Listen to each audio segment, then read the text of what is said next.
Merhaba dostlar, akşamlar hayırlı olsun. Yine bugün yine de bir kol tebrik biri. Bunlara ikisine kurslaştılar. 2016-2021'in kadrları yine Serdar Can'ın Serdar Aydın'ı halk köpçülüğüne getirdiler. Bunun elbette durmuş vardı. Yine de iki saat saatler. Ali Pamir, Ayfet'ten Koğuz var. Yine bu da Hocalar oğlunun kahtası, Ali Övel Şamlı.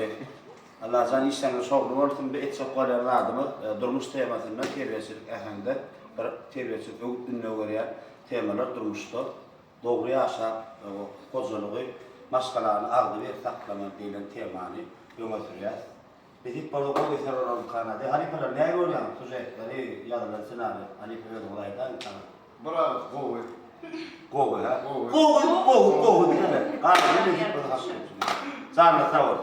Yormanı doğana